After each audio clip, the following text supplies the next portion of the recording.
Roger Waters is set to bring his production of Pink Floyd's The Wall to stadiums in the U.S. this spring after the stellar production toured the world in 2010 and 2011.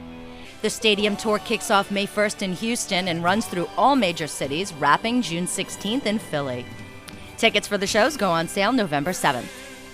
Waters, the co-founder and principal songwriter for Pink Floyd, talked about the story of The Wall, the story of alienation and transformation that started with the loss of his dad and opened up a world of empathy. The story of The Wall, when I wrote it 30 years ago and we performed it 30 years ago, was deeply rooted in the specific story of me and the loss of my father and how that affected my life and how I grew up and how I went through all kinds of changes and things.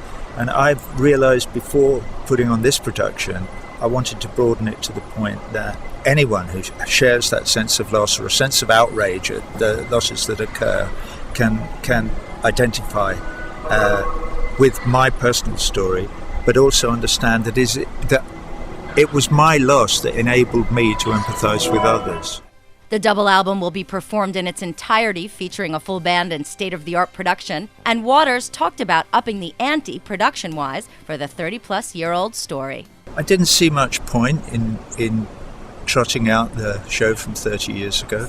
In fact, if anybody who sees this clip cares to go to my website, I explain why I changed everything. And it's actually all to do with exchange of information and the technology that we now have at our disposal to communicate with one another across both national borders and ideological borders.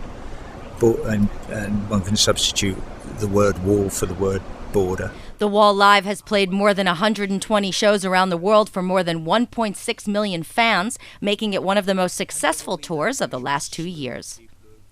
A complete list of ticket dates and on-sale dates are as follows.